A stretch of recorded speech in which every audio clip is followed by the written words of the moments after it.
안녕하세요. 8년간 지속되어 온 펄 프로덕트를 코틀린으로 변경한 이야기라는 제목으로 개발사 센터의 오하라가 발표하겠습니다. 먼저 자기소개를 하겠습니다.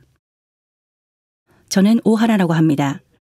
2018년에 신입사원으로 입사해 현재 펄과 코틀린 코드를 작성하고 있습니다. 오늘 아젠다입니다. 먼저 이번에 코틀린으로 변경한 펄 프로덕트인 라인 포인트 클럽에 대해 소개하겠습니다. 그 후 왜 펄을 코틀린으로 변경했는지에 대해 설명하고 변경 후 시스템의 오버뷰를 보여드리겠습니다.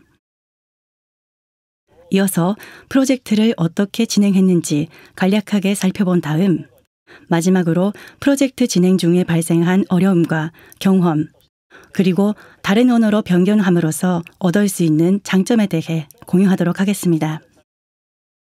이 세션을 끝까지 들으시면 이관 프로젝트의 전체상을 알 수 있습니다. 신규 서비스를 개발하시는 분들은 상관없는 내용이라고 생각하실지 모릅니다만 여러분이 지금 만들고 계시는 시스템도 반드시 낫게 됩니다. 그런 의미에서 이 세션은 시스템을 개발하는 모든 분들께 도움이 될 것입니다. 끝까지 함께 해주시면 감사하겠습니다. 먼저 이번에 펄에서 코틀린으로 변경한 프로덕트인 라인 포인트 클럽에 대해 소개하겠습니다. 라인 포인트 클럽은 라인 앱의 원래 탭에 있는 포인트 클럽 아이콘을 누르면 접속할 수 있습니다. 라인페이로 지불하기는 물론 라인의 각종 서비스에서 사용할 수 있는 공통 포인트인 라인 포인트를 적립할 수 있는 다양한 미션을 제공하거나 연계된 서비스에서의 이용을 안내하는 포털 서비스입니다. 라인 포인트 클럽은 2013년 6월에 라인 프리코인이라는 이름으로 서비스를 시작했습니다. 라인 포인트 클럽에는 적립하기 탭과 사용하기 탭이 있습니다. 적립하기 탭에서는 포인트를 적립할 수 있습니다. 유저가 동영상을 보거나 앱을 설치하는 등의 미션을 달성하면 포인트가 적립됩니다. 사용하기 탭에서는 포인트를 교환할 수 있습니다.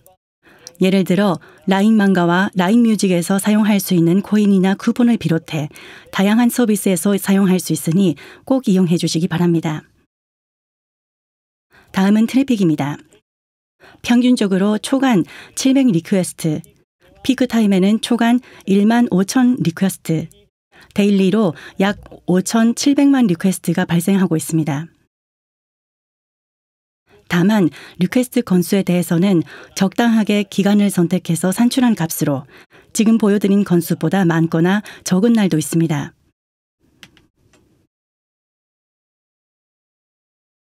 이 슬라이드는 펄 시절의 서버 측 시스템 구성을 간략하게 나타낸 그림입니다. 상단에 있는 것이 인터넷입니다. 외부에서 리퀘스트가 오면 로드 밸런서가 수신하고 엔진엑스로 적립하기 탭과 사용하기 탭의 앱으로 각각 프록시합니다. 적립하기 탭과 사용하기 탭은 서로 다른 데이터베이스를 보유하고 있으며 각각의 앱이 콘텐츠를 리턴하도록 구성되어 있습니다. 적립하기 탭이 펄, 사용하기 탭이 코틀린으로 작성됐습니다. 언어가 서로 다른 이유는 적립하기 탭이 2013년부터 서비스를 시작한 반면 사용하기 탭은 2015년 4월에 서비스를 시작했기 때문입니다. 참고로 2015년 4월에 서비스를 시작한 당시 사용하기 탭은 자바로 작성됐지만 2020년에 코틀린으로 변경됐습니다. 서로 다른 언어로 작성된 두 가지 앱을 관리하는 번거로움이 있었는데 엔지니어 리소스의 배분을 비롯해 적립하기 탭과 사용하기 탭에서 똑같은 기능을 따로 개발해야 하는 어려움이 있었습니다. 이 세션은 펄 프로덕트인 적립하기 탭을 변경한 경험이 메인이기 때문에 적립하기 탭에 대해 좀 더 설명하겠습니다. 적립하기 탭의 시스템 오버뷰를 조금 상세하게 나타낸 것이 이 슬라이드입니다. 하나씩 살펴보겠습니다. 먼저 미디어, 어드민, CV 워커라는 앱이 아몬2라는 펄 프레임워크로 작성되고 있습니다. 그리고 HBase 게이트웨이라는 앱이 코틀린 자바로 작성되었으며 스프링 부트라는 프레임워크를 사용하고 있습니다. 여기서 앞에서는 펄 프로덕트라고 했는데 자바 코틀린이 이미 있지 않느냐고 생각하신 분들도 계실 겁니다. 이 부분에는 역사적인 이유가 있는데요. 펄에서 HBase를 직접 사용하지 못했습니다. 그래서 펄에서 HBase 게이트웨이를 사용해 HBase를 조작하도록 했습니다. 이러한 HBase에 관한 이슈에 대해서는 다른 언어로 변경한 이유에 대해 설명하는 세션에서도 다루도록 하겠습니다. 오버뷰로 돌아가겠습니다. 슬라이드의 MySQL for 잡큐 부분에 대해 말씀드리겠습니다. 유저가 적립하기 탭에서 동영상을 시청하는 등의 미션을 달성하면 컨버전 데이터를 잡큐에 인큐합니다. 잡큐는 MySQL의 테이블에 저장되고 CV워커가 처리하도록 구성됐습니다. 그 외 데이터베이스로는 MySQL이나 캐시DB로서 레디스와 멤캐시디를 사용하고 있습니다.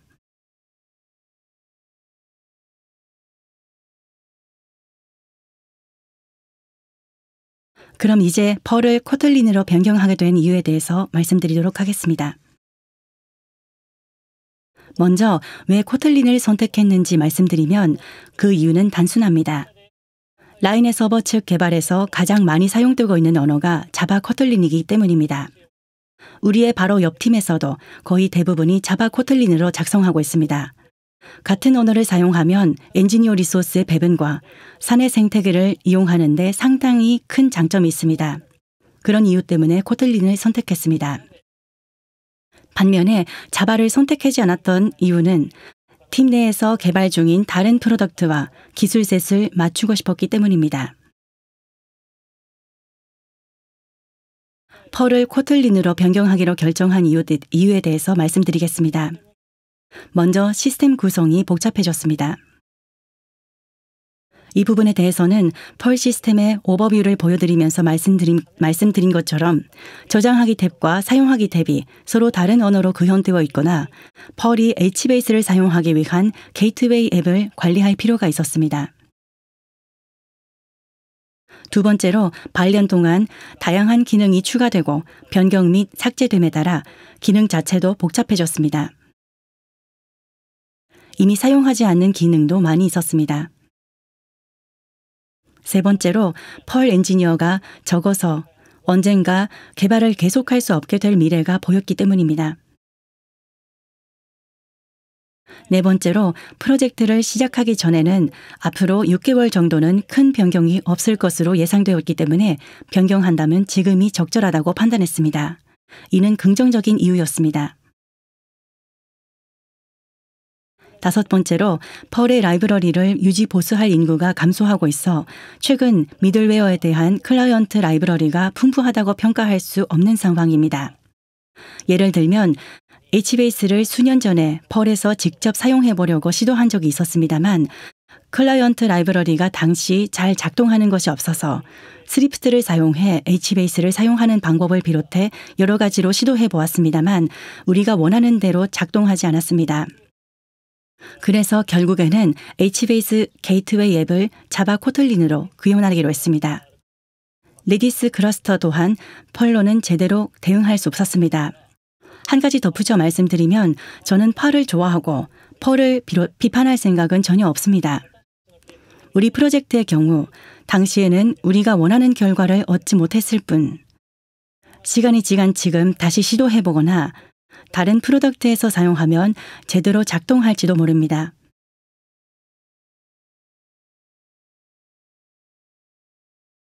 이 슬라이드는 코틀린으로 변경한 후의 시스템 오버뷰입니다. 간단히 나타내면 이런 모습을 하고 있습니다. 순서대로 살펴보겠습니다. 먼저 모든 애플리케이션이 스프링 부트 코틀린으로 구현되어 있습니다. 오른쪽 하단의 데이터베이스는 과거에 사용했던 저장하기 탭과 사용하기 탭의 데이터베이스를 그대로 쓰고 있습니다. 그럼 새로워진 부분에 대해 설명하겠습니다. 앱 간의 통신은 JRPC로 진행하기로 했습니다.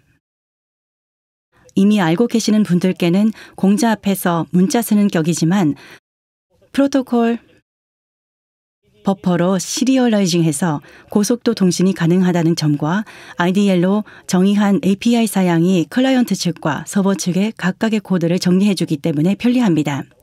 포인트 클럽의 적립하기 탭의 데이터는 복잡하고 데이터 사이즈가 큰 경우도 있는데 이러한 데이터를 어플리케이션 사이에서 통신하는데 어려움이 없었다는 점은 매우 큰 장점이라고 생각했습니다. 다음으로 카프카를 잡큐로 도입했습니다. 펄 시절에는 MySQL을 사용하고 있었습니다. 이에 따라 스케일러빌리티가 향상되고 컨슈머를 추가해 다른 처리를 가능하게 만들기도 했습니다. HBase에 대해서도 살펴보겠습니다. 펄 시절에 사용했던 HBase 게이트웨이 앱이 불필요해져 관리 코스트를 줄일 수 있게 되었습니다. 커어와 CV워커 등의 앱에서 직접 HBase를 조작할 수 있게 되었기 때문입니다. 다음은 어드민 앱입니다. 어드민 앱은 적립하기 탭의 데이터를 미디어 DB에 임포트합니다. 사용하기 탭의 데이터도 마찬가지로 미디어 DB에 임포트합니다. 다시 말해 미디어 DB가 적립하기 탭과 사용하기 탭의 차이를 흡수하는 레이어로 작용하고 있습니다. 그 결과 미디어 앱은 적립하기 탭과 사용하기 탭의 양측의 콘텐츠를 돌려줄 수 있게 되었습니다. 그리고 미디어 앱은 향후 쿠버네티스 등으로 변경이 가능하도록 레디스 클러스터에만 접속해 스케일러빌리티를 높은 상태로 유지할 수 있도록 했습니다.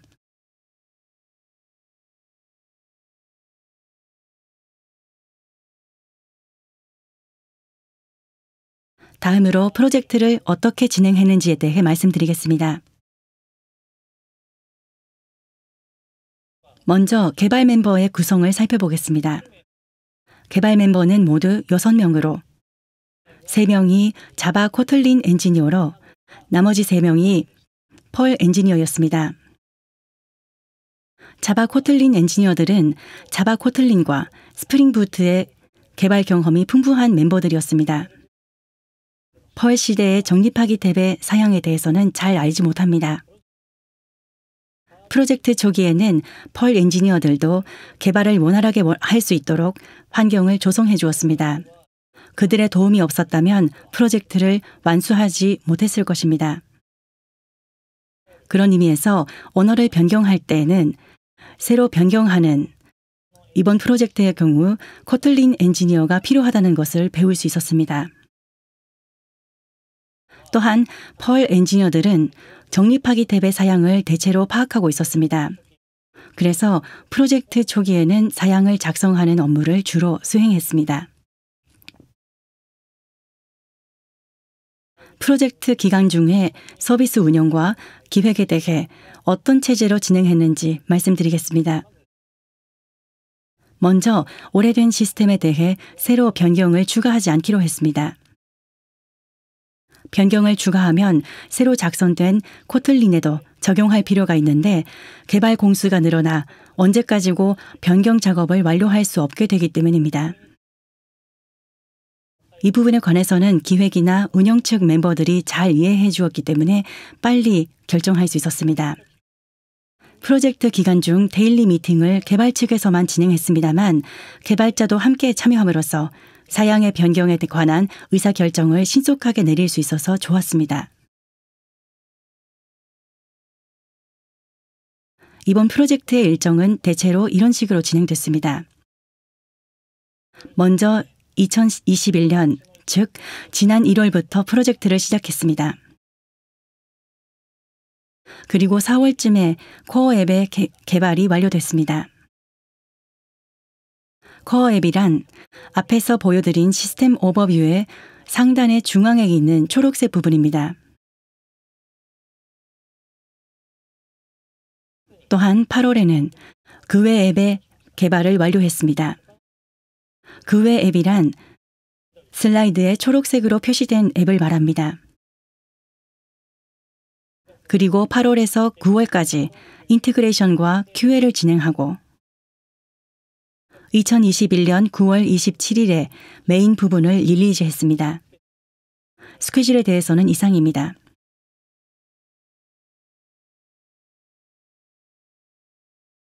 그럼 이제 마지막 아젠다입니다. 프로젝트를 진행 중에 발생한 이슈와 얻은 경험, 다른 언어로 변경하는 장점에 대해서 말씀드리겠습니다.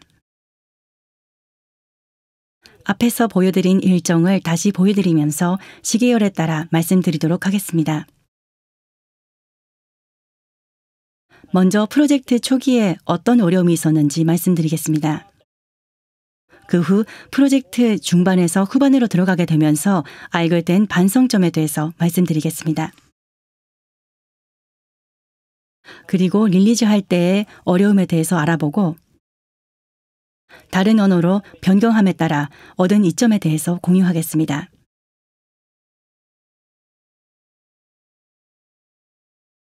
먼저 프로젝트 초기에 발생한 이슈에 대해서 말씀드리겠습니다. 이야기를 시작하기 전에 먼저 여러분께 질문 드리겠습니다. 프로덕트의 언어를 변경한다는 것은 이사를 하는 것과 비슷합니다. 이삿짐을 살 때 여러분은 맨 먼저 무엇을 하십니까? 지금 있는 물건들을 리스트업해서 버릴 수 있는 것들을 정리하실 것입니다.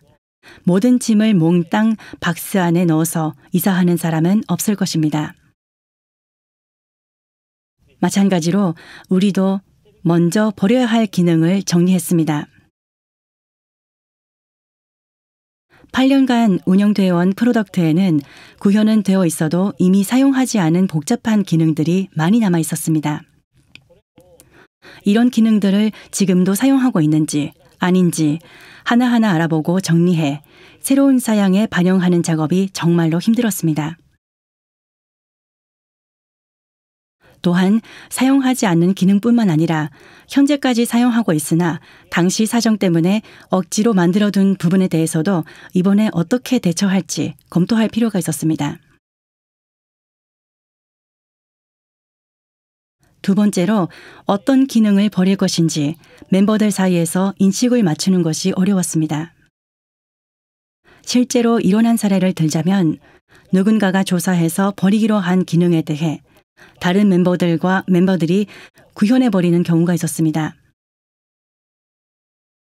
왜 이런 일이 일어났냐면 도큐먼트에는 필요한 기능에 대한 기술은 있었지만 삭제한 기능에 관한 기술은 없거나 부족했기 때문입니다. 그리고 펄 코드를 읽으면서 코틀린으로 이관할 때 잘못 구현되는 사례로 있었습니다.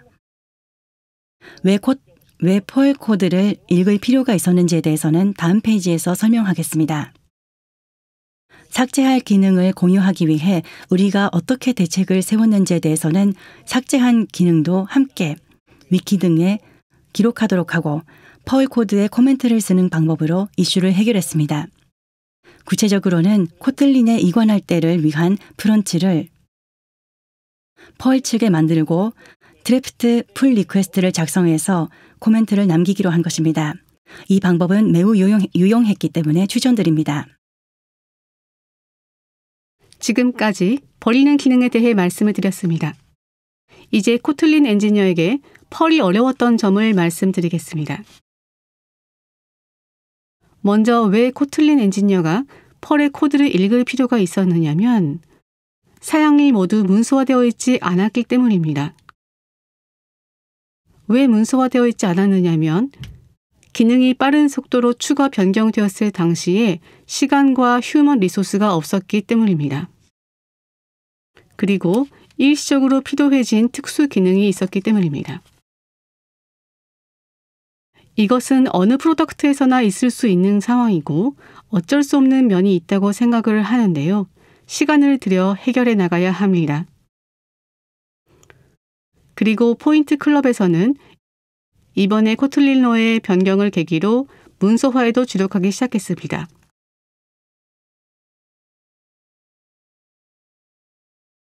그래서 코틀린 엔지니어가 펄을 읽을 때 고생한 이야기를 공유를 할 텐데요. 다시 한번 강조하지만 저는 펄을 좋아하기 때문에 펄을 나쁘게 말하는 것은 아닙니다. 그냥 웃으면서 들어주셨으면 합니다. 먼저 defined와 연산자에 대해서입니다. 이 코드에 슬래시가 보이죠? 이게 코멘트라고 생각하십니까? 사실 펄에서는 코멘트가 아닙니다. defined와 연산자라고 합니다. 어떤 것이냐면 슬래시 앞에 있는 $params 콘텐트 타입이 정의되어 있으면 그것을 사용하고 없으면 뒤에 tsv라고 하는 값을 넣는 연산자입니다. 이에 대해서 코틀린 엔지니어들이 모두 신기해해서 재미있었습니다. 다음은 기호입니다. 예를 들어 오른쪽 코드를 보시면 펄을 다루는 사람이면 그렇게 어렵지 않을 겁니다. 무엇을 하는지 대충 알 수 있는 코드입니다. 그런데 펄을 안 써본 사람이 이것을 보면 기호의 양이 너무 많아서 뭘 하는지 알기가 어려운 코드입니다. 달러와 엔마크 그리고 퍼센트가 너무 많이 나오는 코드입니다. 그리고 마지막으로 해쉬리프의 내용이 알기 어렵다는 것입니다. 이것은 펄뿐만 아니라 동적 타이핑 언어에 따른 어려움입니다. 해쉬리프는 해쉬 리퍼런스를 말하며 여기서는 그냥 사전형이라고 생각하시면 됩니다. 맨 아래에 서브 어너더 로직 부분을 봐주시기 바랍니다. 서브라고 하는 것은 서브 루틴이라고 해서 다른 언어의 함수에 해당이 되는 것인데요.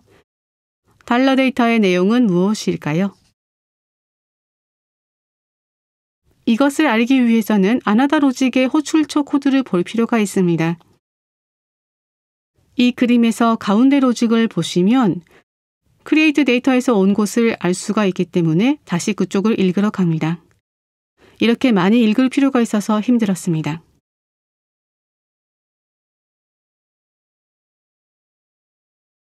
프로젝트 초기에 있었던 어려움 중 마지막은 펄 엔지니어에게 스프링 붓 코틀린의 어려움이 있었습니다.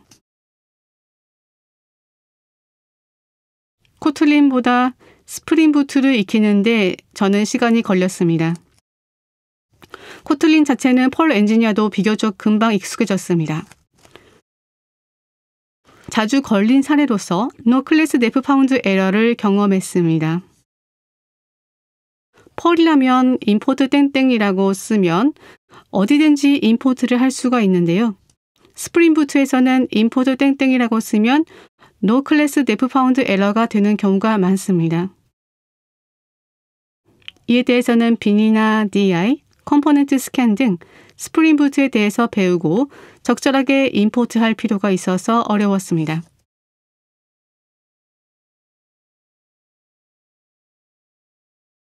프로젝트 초반에 느낀 어려움은 이상입니다. 프로젝트 후반에서 알게 된 반성점에 대해서 말씀드리겠습니다. 첫 번째는 널러블을 너무 많이 사용했다는 것입니다. 배경을 설명하면 펄 변수는 코틀린에서 말하는 널러블과 같은 것입니다. 펄 변수는 어디서나 언데프가 될 수 있습니다. 언데프는 코틀린의 널에 해당이 됩니다. 어디서든 언데프가 될 수 있기 때문에 늘 디파인드 체크를 해야 했습니다. 이번 프로젝트에서는 기본적으로 로직을 맞추어서 코틀린에 이식하고 있었기 때문에 펄을 코틀린으로 변경하는데 변수를 널러블로 작업하는 경우가 많았습니다.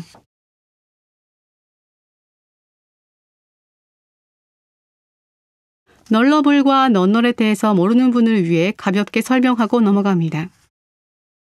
넌널은 위 그림에 나와 있듯이 널이 들어가 있지 않는 변수입니다. 널을 넣으려고 하면 컴파일 에러가 됩니다. 한편 널러블은 널을 허용하는 변수입니다. 스트림 물음표처럼 데이터형 말미에 물음표를 붙이면 널러블을 선언한 것이 됩니다. 널러블은 널을 세팅해도 에러가 나지 않습니다.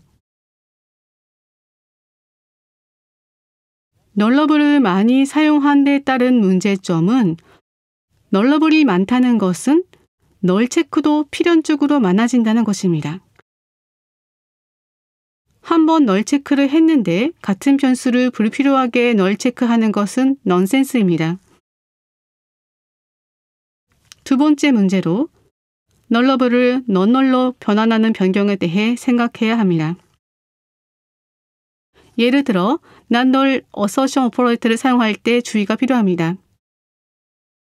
넌널 어서션 오퍼레이터는 널이면 널 포인터 엑셉션이 날아가는 연산자로 느낌표를 2번 연달아 씁니다.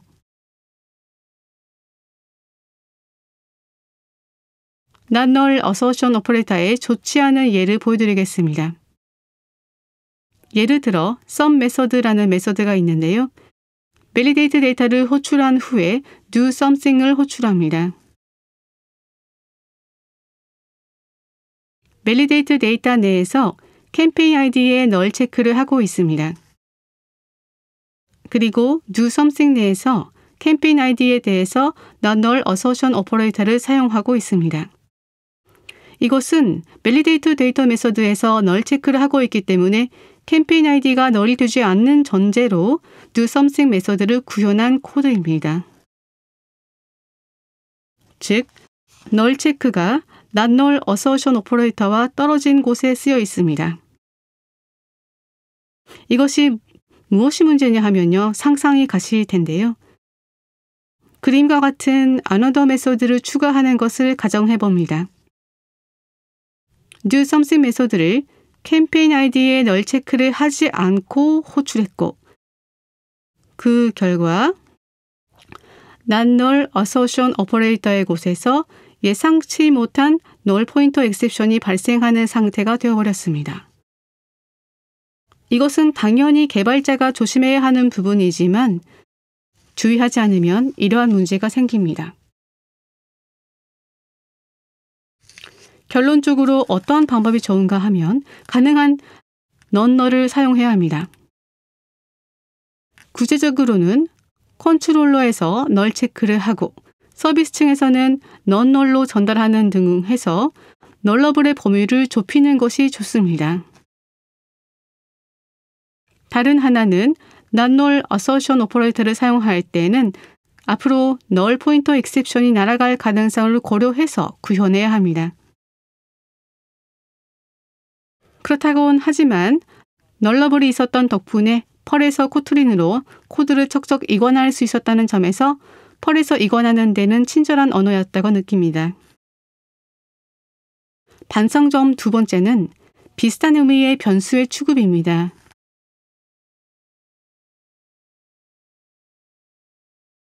우리의 프로덕트에는 다이제스트라고 하는 복수의 의미를 가진 변수가 있습니다. 다이제스트는 사용자와 캠페인 조합별로 발행되는 토큰과 비슷한 것입니다. 특별히 기억할 필요는 없으시고요. 다이제스트라는 이름으로 여러 종류가 있다고 이해해 주시면 됩니다. 예를 들어 리미티드 다이제스트, 언리미티드 다이제스트, 라인 다이제스트, 익스터널 라인 다이제스트 등 이러한 것들이 있습니다. 기억하지 않아도 됩니다. 프로젝트 초기에는 이 다이제스트들을 모두 스트림형으로 다루었었습니다. 그 결과 이 코드의 다이제스트는 어떠한 것에 해당을 하는 것인지 개발자가 혼란스러워하는 일이 있었습니다. 이 혼란을 대처하기 위해서 우리는 타이프 엘리어스를 사용하기 시작했습니다. 타이프 엘리어스는 위의 그림과 같이 타이프 엘리어스 라인 다이제스트 스트링 이퀄 스트링이라고 씁니다. 이는 스트링에 대한 엘리어스임을 선언하고 있는 거죠.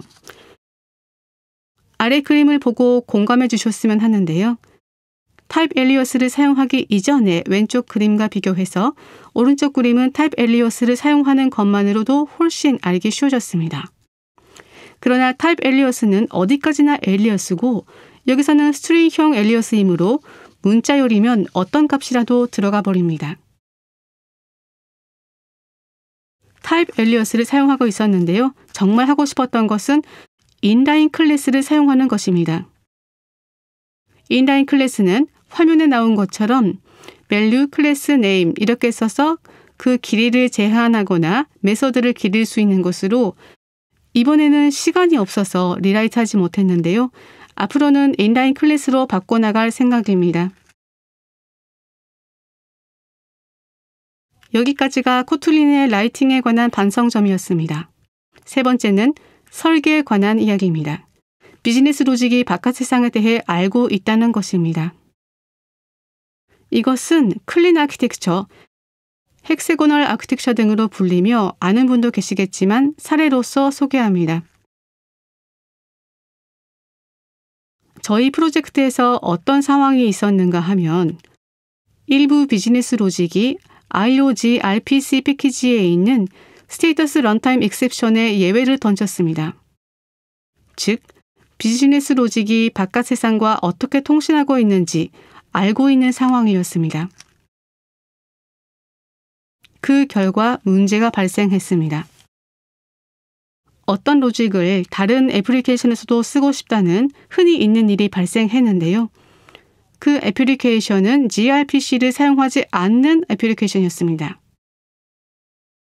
gRPC를 사용하지 않는 애플리케이션에서도 IOgRPC 패키지를 의존해 추가했어야 할까요? 아닙니다. 이 스테이터스 런타임 익셉션을 위해서만 IOgRPC를 의존해 추가하는 것이 아니라 공통화하고 싶은 로직에서는 스테이터스 런타임 익셉션을 쓰지 않도록 했어야 합니다. 이번에는 그 결과 공통된 부분을 분리하기가 어려운 상황이 발생했습니다. 그럼 왜 이 같은 상황에 빠졌는가 하면요. 프로젝트 초기에는 정상계의 동작이 어쨌든 움직이도록 코드를 열심히 썼습니다. 그래서 예외 관련 거동에 충분히 유념하지 못했고 gRPC 의존 코드를 비즈니스 로직으로부터 제거하는 것을 의식하지 못했고 그리고 앞으로 로직을 gRPC 이외의 애플리케이션과 공통화하는 것에 대해서 충분히 고려하지 못했던 것이 이유입니다. 그래서 결국 이러한 로직을 공통화하고자 했을 때는 이를 깨끗이 할 시간이 없는 상황이 되었습니다. 어떻게 하면 좋았을까요? 이번 케이스에서는 스테이터스 런타임 익셉션을 공통으로 사용하는 로직에서는 사용하지 않았어야 하고 그리고 바깥 세상과 어떻게 통신하고 있는지 알고 있는 층과 모르는 층을 확실히 나누는 것을 의식할 필요가 있었습니다. 일반적으로 알려지고 있는 것처럼 비즈니스 로직은 바깥 세상을 모르는 상태로 만드는 것이 좋습니다. 이를 재확인한 사례였습니다.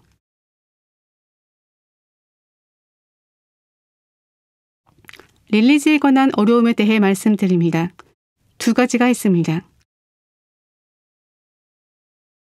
현행 펄 시스템을 고려한 리얼 QA가 힘들었습니다. 리얼 QA는 프로덕션 환경의 QA를 말하며 저희 팀에서는 리얼 QA라고 부르기도 합니다. 리얼 QA는 모든 데이터를 DB로 리플레이스 한다면 현행 시스템을 생각할 필요가 없어서 편했을 거라고 생각을 합니다만 이번에 그렇지 않았습니다. 현행 시스템으로부터의 이관 방법을 검토하는 가운데 가장 좋은 선택지로서 현행 시스템의 DB를 사용하기로 결정한 데 따른 고생이었습니다. 만약 모든 DB를 리플레이스하는 방법을 도입했더라면 또 다른 어려움이 발생했을 것입니다. 이번에 유의한 점에 대해서입니다. 첫 번째는 현행 시스템과 비호환 데이터가 발생하지 않는 것을 확인하기 위해 메타 환경에서 펄과 고툴린을 오랜 기간 동안 실제로는 한 달 반 정도 병행해서 움직였습니다. 이 기간에 많은 문제들에 대해 깨닫게 되었습니다. 이 기간은 충분히 길게 잡는 것이 좋을 것 같습니다. 그리고 현행 시스템 외에 새로운 애플리케이션을 추가하게 되기 때문에 MySQL 접속 수에 문제가 없는지 등을 꼼꼼하게 확인했습니다. 릴리즈에 관한 두 번째로 힘들었던 점은 펄의 남긴 부분의 개발입니다. 전체를 한 번의 릴리즈로 완전히 교체하면 좋겠지만 이번에는 그렇게 하지 못했습니다. 만약 모든 것을 다 바꾸려면 서너 달이 더 필요했습니다. 그동안 서비스를 운용하기 위한 다른 요청을 멈추는 것은 어려웠습니다. 부분적으로 릴리즈하여 다른 요건에도 대응하는 것이 서비스에도 좋을 것이기 때문에 이를 위한 노력이 필요했습니다. 그리고 이번에는 펄에 무엇을 남기고 어떻게 수정할지를 검토하는 데 집중했습니다.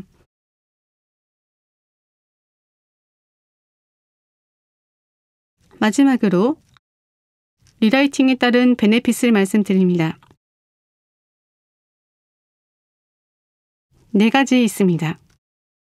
첫 번째로 사용되고 있지 않은 기능 등을 모두 리프레시할 수 있어서 좋았습니다. 두 번째로 이 프로젝트 개발에 지금까지 관여한 적이 없는 엔지니어가 참여함으로써 문서화되어 있지 않은 사양이 밝혀졌습니다.